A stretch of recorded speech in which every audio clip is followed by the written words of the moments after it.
जसोदा बहन जी को नरेंद्र मोदी जी भरी जवानी में 16वां संस्कार बोला जाता है, शादी छोड़ दिया। जसोदा बहन जी जिंदा है या नहीं है, खुशहाल है या नहीं है? बात याद आ जाती है जो हमारे दादी, हमारे बाबा, हमें बुजुर्ग हमें बताया करते थे कि बचपन में डराने के लिए कहा करते थे कि एक दाढ़ी वाला बाबा आएगा और सब कुछ लेकर चला जाएगा।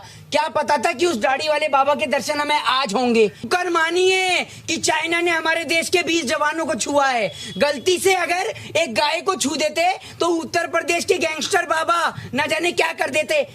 कब कितना पत्तल चाटेंगे, पूरा पत्तल चाट चाट के पत्तल साफ कर दिया है। शर्म नहीं आती है?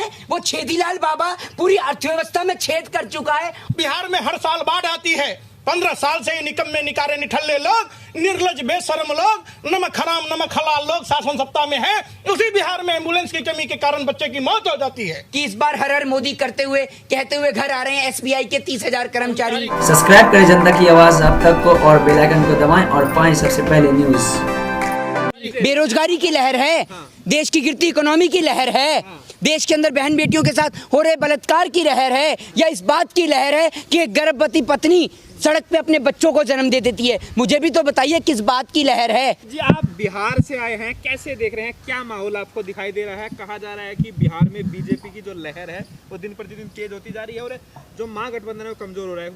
महागठबंधन के नेता लगातार छोड़ के जा रहे हैं। रघुवर प्रसाद ने भी छोड़ दिया है, इससे पहले हम पार्टी के जो नए गठबंधन से नाता तोड़ लिया। कैसे ये जो महागठबंधन की आपने बात करी है कि बीजेपी में मोदी जी की लहर है, आपके पास मोदी जी का कॉल आया था या अमित शाह जी का कॉल आया था या नीतीश कुमार जी का घर और आपका घर दोनों का बगल में है जो आप इस तरीके की बातें बता रहे हैं? मुझे तो नहीं लगता। लहर किस बात की है ये बताइए। बेरोजगारी की लहर है, देश की गिरती इकोनॉमी की लहर है, देश के अंदर बहन बेटियों के साथ हो रहे बलात्कार की लहर है, या इस बात की लहर है कि एक गर्भवती पत्नी सड़क पे अपने बच्चों को जन्म दे देती है? मुझे भी तो बताइए किस बात की लहर है।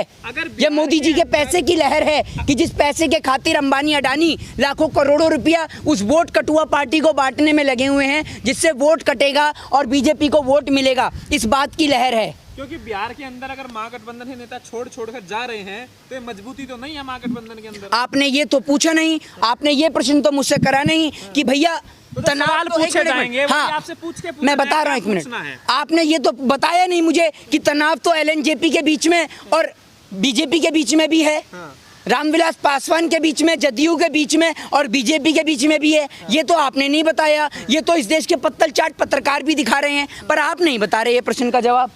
लहर है, ये लहर नहीं कहर है। ये सीबीआई का डर है, खौफ है इनकम टैक्स का।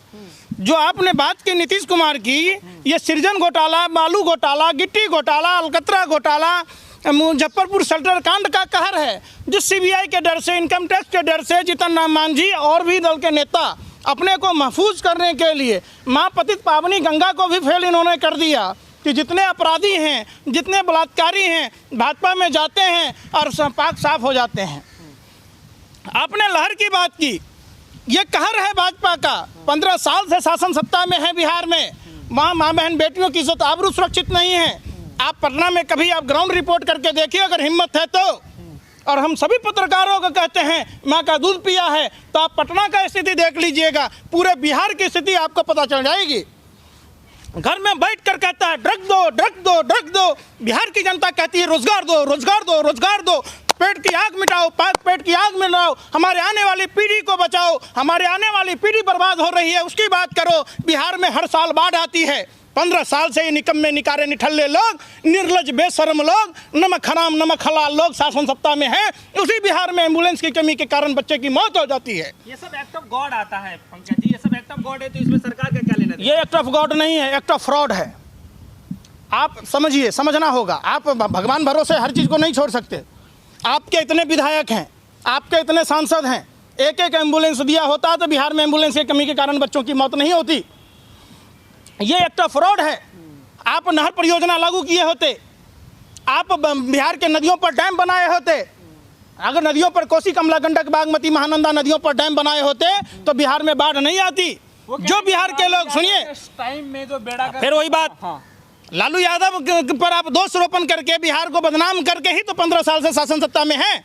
आपने कभी सोचा कि जो बिहार के 5 लाख मजदूर प्रतिवर्ष बाहर के प्रदेशों में काम करने जाते हैं, उनको माँ बहन की गाली सुननी पड़ती है, उनको आपके अनपरान लॉकडाउन में हवाई चप्पल आपने छीन ली, पानी के बोतल पहन के जाने को मजबूर थे। आपने सोचा आपके गुजरात में, आपके हरियाणा में मजदूरों को मारा गया, पीटा गया। आपने कभी सोचा कि जो बिहार के प्रतिभाशाली छात्र नौजवान रेलवे और बैंक की कंपटीशन की तैयारी कर नौकरी में आते थे, आपने उनको ख़त्म करने का काम किया। आप कह रहे एक्ट ऑफ गॉड, ये एक्ट ऑफ फ्रॉड है। आपने महंगाई के मुद्दे पर बात की थी, आपने महंगाई को कहाँ पहुँचा दिया? आपने बेरोजगारी की बात की थी, आपने 2 करोड़ युवाओं को रोजगार देने की बात की थी, आपने 14 करोड़ युवाओं को बेरोजगार बना दिया। आपने उन 35 करोड़ 40 करोड़ देश के जो दैनिक मजदूर थे, रेहड़ी वाले, पटरी वाले, खोमचा वाले, राजमिस्त्री, लेबर, रिक्शा वाले, इनके बारे में कभी सुध लिया? आपने ये दिया। आप समझिए, समझना होगा, आपको देश की जनता को बताना होगा। आपका काम जनता को जागरूक करना है, जनता के दिमाग में गोबर भरना नहीं है। आपने ये बताया कि जब पुलवामा कांड हुआ तो पुलवामा कांड की जांच क्यों नहीं हो रही? उसमें बिहार के कहलगांव के मरे थे, तरगना के मरे थे। क्या मुद्दा आपको क्या लग रहा है? बिहार में मुद्दा है बिहार के नदियों पर डैम का निर्माण हो, नहर परियोजना लागू हो। उत्तर बिहार में बाढ़ आती है, जब नहर परियोजना लागू होगी, डैम बनेगा तो वहाँ कृषि होगा, वहाँ पशुपालन होगा, मत्स्य पालन होगा, लघु और मझोले कुटीर उद्योग बनेंगे। जो बिहार में चीनी मिल वगैरह थी, उन चीनी मिलों का क्या हुआ? बिहार के छात्र, सुनिए पहले, बिहार के गरीब जनता जो अपने बच्चों को शिक्षा देने के नाम पर बाहर के राज्यों में भेजती है, वहाँ शिक्षा का विस्तार होना चाहिए, वहाँ स्कूल कॉलेज खोलने जाने चाहिए ताकि बिहार का डेवलपमेंट की बात हो और बिहार का राजस्व बिहार में हो। आपने कभी उसकी बात नहीं की। अरुण भाई, आज बचपन में वो बात याद आ जाती है जो हमारे दादी, हमारे बाबा, हमें बुजुर्ग हमें बताया करते थे कि बचपन में डराने के लिए कहा करते थे कि एक दाढ़ी वाला बाबा आएगा और सब कुछ लेकर चला जाएगा। क्या पता था कि उस दाढ़ी वाले बाबा के दर्शन हमें आज होंगे, इस उम्र में जाके आज हमें उसके दर्शन होंगे। आज देश के अंदर से सब कुछ ये दाढ़ी वाला बाबा साफ करके ले जाता जा रहा है, चाहे वो कुछ भी हो। और आपको भी एक बात कह रहा हूँ, राज तिलक की आप क्या बहुत कहते थे ना ये लोग कि राज तिलक की करो तैयारी, अब एक राज तिलक की और करो तैयारी कि इस बार हर हर मोदी करते हुए कहते हुए घर आ रहे हैं SBI के 30,000 कर्मचारी, तो इनकी भी तैयारी कर लो थोड़ी सी। बहुत पत्तल चाट पत्रकार बहुत किया करते थे ना राज तिलक की करो तैयारी। आप एक बात बताइए, अब इस देश के अंदर कुछ नहीं बचा है और वो दिन दूर नहीं जब ये देश दोबारा गुलाम बन जाएगा और इस बार गुलामी का कारण होंगे ये पत्तल चाट पत्रकार और इस देश की दलाल मीडिया और इस देश के अंदर वो पढ़े लिखे अनपढ़ लोग जो देश को बर्बाद होते हुए देख रहे हैं और उसके लिए आवाज़ नहीं उठा रहे हैं। तो आप एक बात बताइए कि उनके अलावा और कौन है जो इस सत्ता को चला सकता है? क्योंकि विपक्ष में जो बैठे हुए लोग हैं वो तो अपनी फैमिली मेंबर से ही बाहर नहीं निकल रहे हैं। ये बात आप जसोदा बहन जी से पूछते ना कि जसोदा बहन जी को नरेंद्र मोदी जी छोड़ दिए तो जसोदा बहन जी सही है कि नहीं है? नरेंद्र मोदी जी छोड़ देंगे तो क्या देश नहीं चलेगा?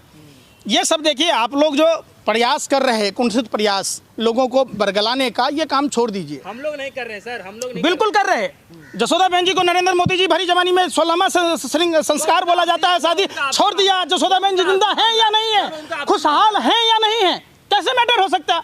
अगर आपके बहन बेटियों के साथ कोई शादी करके छोड़ दे, आप उसको सही मानेंगे? इन्होंने देश के साथ जो झूठ और फरेब किया है, ये इनको चाहिए वहाँ रोजगार की बात करना, स्कूल कॉलेज की बात करना, अस्पतालों की बात करना। आप समझिए, जब बिहार में बाढ़ नहीं आएगी तो सारे डेवलपमेंट के काम आराम से होंगे। जो हमारे बिहार के बच्चे बाहर के प्रदेशों में मजदूरी कराते हैं, आप उनकी व्यथा नहीं जानते। कितने लाख कष्ट सहकर वो कमाते हैं और बाढ़ की समस्या, सुखाड़ की समस्या, सब कुछ चटपोच करके ले जाता है। ये बीजेपी की ही सत्ता में, हाँ। बीजेपी की ही सत्ता में आप लोगों को बेटियों के साथ जो बलात्कार होते हैं वो दिखते हैं, लेकिन जो पूर्व सरकारों में जो हुआ है उसको लेकर के आज तक आपने कुछ नहीं बोला। आपने पिछले सरकारों को देखते हुए बोला कि गाय कट्टी घर से गाय कट के जा रहा है, दुनिया जहान जा रहा है, लेकिन वो बात तब नहीं बोली गई। यही कंगना रनावत बीफ खाने की बात की थी, वो आपको नहीं दिखती। गौ मांस में नंबर 1 निर्यात करने में आज इंडिया है, तो आज वो आपको नहीं दिखती। अल कबीर संस्था किसकी है, वो नहीं दिखती। तो क्यों नहीं गाय को राष्ट्रीय पशु का दर्जा देती है बीजेपी की सरकार? क्यों नहीं? अगर आपकी हिम्मत है तो आप गाय को हाथ लगा के दिखा दीजिए। आज इतना कानून उत्तर प्रदेश में बना हुआ है कि आपको जेल में भी डाल दिया जा सकता है। ये सब शुक्र मानिए कि चाइना ने हमारे देश के 20 जवानों को छुआ है। गलती से अगर एक गाय को छू देते तो उत्तर प्रदेश के गैंगस्टर बाबा न जाने क्या कर देते। कब कितना पत्तल चाटेंगे? पूरा पत्तल चाट चाट के पत्तल साफ कर दिया है, शर्म नहीं आती है? वो छेदीलाल बाबा पूरी अर्थव्यवस्था में छेद कर चुका है। और एक बात बताइए, आत्मनिर्भर की बात कर रहे हैं, ये बताइए अब की बार सरकार को आत्मनिर्भर बनाना है क्या? टैक्स देना या नहीं देना, या सरकार को आत्मनिर्भर बना देना है? वो छेदीलाल बाबा कह रहे हैं कि हम तुम पे इतना टैक्स लगाएंगे, हम तुम पे इतना टैक्स लगाएंगे कि तुम कंफ्यूज हो जाओगे कि कमाएं कैसे और चुकाएं कैसे। आपको बहुत जल्दी याद आई है गाय की? वो गैंगस्टर बाबा से जाकर ये भी पूछ लीजिए कि आपके राज्य में लंगड़ा के चलने वाला भागने कैसे लगता है। वही लोग हैं जो जनता के टैक्स पेयर पैसों से जब जामिया जेएनयू के छात्रों को मिलती है सब्सिडी, उस पर सवाल उठाते हैं। तो कंगना रनावत को जो आज Y+ सुरक्षा मिली है, तो क्या ये भाजपा की सरकार अपने बाप दादाओं की कमाई के पैसे से वो सुरक्षा मुहैया कराई है? आप उस समय क्यों नहीं बोलते हैं जब बिहार की लड़की 3 साल से लगातार बोल रही थी कि हमें सुरक्षा दीजिए? आप उस समय, आपका दिल नहीं पिघलता? आपके पत्थर दिल नहीं पिघलते? आपके चिल्लाने से कुछ नहीं होने वाला है। जनता भी मान चुकी है कि पूरे युग में 3 ही नाम है, योगी, मोदी और जय श्री राम। अगर रहना है तो बोलना पड़ेगा। बिल्कुल, आप लोग रावण कौरव कंस की तरह दंभी का गुणगान करने में लगे हैं। उनके डर से, उनके प्रताड़ित जो करने वाली नीतियां हैं, ये लोग अहंकारी हैं, अज्ञानी हैं, दंभी हैं, कौरव कंस की तरह। रावण को जब कोई सवाल पूछता था, मंदोदरी भी पूछती थी, कोई भी सवाल पूछता था तो उसको देशद्रोही कहते थे। वही लोग हैं देशद्रोही कहते। आज डॉक्टर कपिल को कैसे फंसाया गया, उस पर आपने सवाल कभी नहीं पूछा। और भी कई लोग हैं जो सरकार प्रोटेस्ट नहीं करने देती है, उसकी परमिशन नहीं देती है, आप उस पर नहीं करते। आपने देखा मध्य प्रदेश में एक बेरोजगार पानी की टंकी से छलांग लगाता है, एक किसान किस तरीके से आत्महत्या कर रहे, बेरोजगार आत्महत्या कर रहे, उनके रोजगार की बात अब सवाल सरकार से नहीं पूछते। सवाल हम सबसे पूछते हैं। अभी मसला ये भी है, सरकार सब कुछ प्राइवेट कर रही है, सब कुछ प्राइवेटाइजेशन है, तो सरकार के तो हाथ में रोजगार रह नहीं जाएगा, सरकार देगी कहाँ से रोजगार? तो इन मंत्रियों का क्या काम है? एक बात बताइए, जब रेल के कर्मचारी काम नहीं कर रहे तो रेल को आपने निजीकरण कर दिया, तो रेल मंत्री का कोई काम है? जब प्रधानमंत्री ने MTNL BSNL को डुबा दिया तो पेट्रोलियम मंत्री का कोई काम है? जब आपने HAL को डुबाकर रिलायंस डिफेंस को प्रमोट किया तो डिफेंस मिनिस्टर का कोई काम है? एक बात बताइए, देश में जब मंदी अर्थव्यवस्था सब कुछ भगवान भरोसे है तो वित्त मंत्री का क्या काम है? और वो वित्त मंत्री जो कहते हैं मैं प्याज लहसुन नहीं खाती, हम महंगाई से कोई लेना देना नहीं, कल कपड़ा महंगा हो जाएंगी, अब कपड़ा पहनना छोड़ देंगी। तो ये मंत्री, देश के नेता और मंत्री क्या देश के गरीब जनता के टैक्स के पैसों से सिर्फ बस अय्याश मैं की जिंदगी अंत बिता में रहे हैं? जी आखिरी सवाल पूछ रहा हूँ आपसे। आप दोनों लोग ब्राह्मण समाज से ताल्लुक रखते हैं। अब एक सवाल है मेरा कि जो प्रवर्ती सरकारों ने, आप वो दिन भूल गए हैं क्या जब एक संत को मजबूरन सूट सलवार पहनने पर मजबूर कर दिया गया था, और आज वो इमेज बरकरार रखी सरकार ने? संत कौन सा संत? वो जो बिजनेसमैन बन चुका है जो रामलीला मैदान से सलवार कमीज पहन के भागता है, जब पुलिस लाठी चार्ज करती है उसे संत बताते हैं, या फिर उसे संत बताते हैं? आसाराम को संत मानते हैं आप राम रहीम को संत मानते हैं। आप अपना कॉन्सेप्ट क्लियर करिए कि कौन से संत की बात कर रहे हैं, नाम लेकर बताइए जरा उस संत का। आप उसको संत कहते हैं। संत वो होता है जो संसारिक सुख सुविधाओं से, मोह माने संसारिक जो बंधन है उससे मुक्त होता है। आप 2.25 आंख वाला बाबा रामदेव की बात करते हैं, भूल गए वो दिन जो इसी रामलीला मैदान में बैठा था अन्ना हजारे के साथ, किरण बेदी के साथ, जनरल BK सिंह के साथ, जो कहता था काला धन काला धन काला धन, 500 की गड्डी ऐसे लगाई जाएगी जो आसमान से नीचे उतर भी जाओगे, वो सफेद धन लूट लिया। आप उसे संत कहते हैं? जो साइकिल पर मट्ठा बेचा करता था आज BMW कार में घूमता है, उसे आप संत कहते हैं? BMW जिसकी आज एक बात बताइए, ये पत्तल चाट पत्रकार, देश के किसान को यूरिया की जरूरत है, देश के युवा को नौकरियों की जरूरत है, और पत्तल चाट पत्रकार 24 घंटे रिया करने में लगे हुए हैं। आप एक बात बताइए मुझे, आखिर सत्ता कितना पैसा देती है सरकार? मुझे भी तो पता चले कि पत्तल चाट पत्रकारों की औकात कितनी है, कितने में देश का सौदा करके आए हैं ये लोग। आप एक बात बताइए, आपको कभी ये टॉपिक नहीं मिलता, कभी घर में बैठ के भी ख्याल नहीं आता क्या आपके दिमाग में कि भाई देश की क्या स्थिति हो रही है? अमित शाह और मोदी दोनों कुएं के पास बैठ के कहते हैं नीचे चली गई क्या? हाँ, वो कहते हैं हाँ बहुत नीचे चली गई। क्या देश की अर्थव्यवस्था, GDP आपने कभी बाबा रामदेव से सवाल पूछा? बाबा रामदेव के लाल चंदन पकड़े गए एयरपोर्ट पर, चाइना को भेज रहे थे।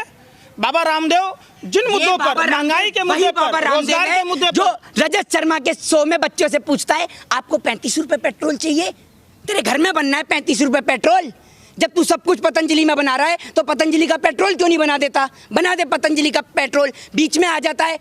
आपको बता दूं, कंगना को भी चाहिए राजनीति का अंगना, इसीलिए ये लोग आ रहे हैं। किसी को राज्यसभा का लालच है तो किसी को मेंबर ऑफ पार्लियामेंट बनने का लालच है, किसी को एमएलसी बनने का लालच है। ये सत्ता के हब्सी दलाली लोग हैं जो अपने दीन ईमान का सौदा कर देते हैं। प्रोड्यूसर के एक इशारे पे नाचने वाले लोग आज देश को सबक दिखा रहे हैं कि हमें क्या करना चाहिए। इनसे सीखना पड़ेगा हमें, इन पत्तल चाट पत्रकारों से या देश के अंदर बिकाऊ सरकार के लोगों से। इनसे हम लोग नहीं डरते। आप लोग डरते हैं, आपको पैसा मिलता होगा तो आप डरते हैं। हम लोग ना किसी की दलाली खाते हैं, ना हम लोग डरते हैं। सब्सक्राइब करें जनता की आवाज़ आप तक को और बेल आइकन को दबाएं और पाएं सबसे पहले न्यूज़।